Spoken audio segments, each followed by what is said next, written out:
All right, so that's so you have these five principles, right? They're your subtitle here: 5 principles for unmasking atheism, secularism, and other God substitutes. We kind of jumped into it here. You started off with Romans 1 and how Paul has captured some this basic argument for God, right? In terms of general revelation. And you give us some principles out of that, and then from those, you kind of help us to see these 5 principles that the book is structured around. That's kind of what's going on, right? Yeah. So the first principle, springboarding from Romans 1. Right. So Paul says anyone who rejects the transcendent creator is going to worship something in the created order, right? They'll exchange the glory of God for something in the created order. And that obviously that doesn't necessarily have to be an idol. Right.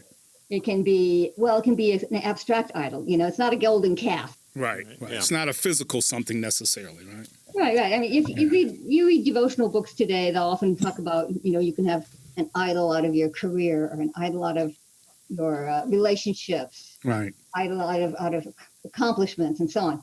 And so in the intellectual world, an idol is anything that takes the place of God in your thinking. So in your thinking, what does God function as? The ultimate reality, the uncaused cause of everything else. So in that case, think of something like matter. Is matter part of the created order? Sure it is. Mm-hmm. So materialism qualifies for the biblical idea of idol because it says, well, what puts matter in the place of God is the ultimate, eternal, uncaused cause of everything else. Or reason, can reason be an idol?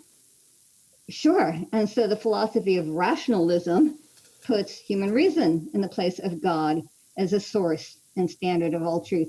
In fact, Albert Einstein called himself a believing rationalist. He understood it was a full-blown creed. Mm-hmm.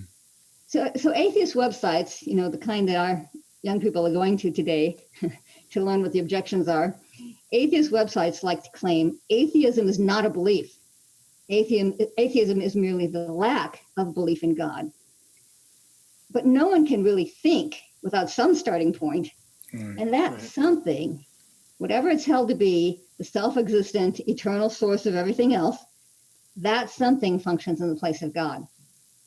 So my step number 1, or strategy number 1 is find out if you're talking to someone and you can't figure out what they're, where they're coming from, or if you're in school and you're trying to figure out all these isms that are flying at you.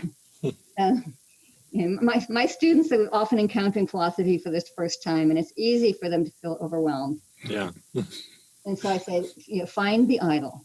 Find the idol first. What do they say is the ultimate cause of everything else? And that cuts away a lot of the details. Everything else will follow from whatever is your starting point, whatever is your idol. So that's kind of the big picture type of thing, and then once you can get that big picture, then you can sort out the details, as it were, kind of thing.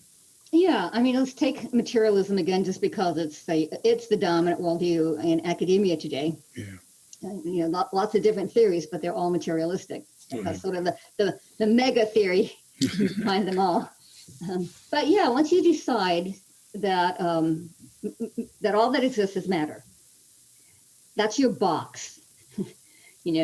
Everything that's real has to fit in that box. Therefore, anything that doesn't fit in that box is not real. Anything that doesn't fit, like you were saying earlier, Patrick, consciousness, mind, morality, spirit, soul, it has to go. It doesn't fit in the box. And so the materialist can only offer answers that fit in his own box and has to deny the reality of anything that doesn't fit.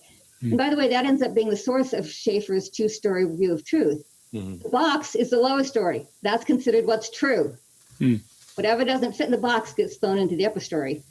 And those become those, those useful fictions, those useful fictions that we talked about earlier when they say, well, we can't help believing it, but we know it's false.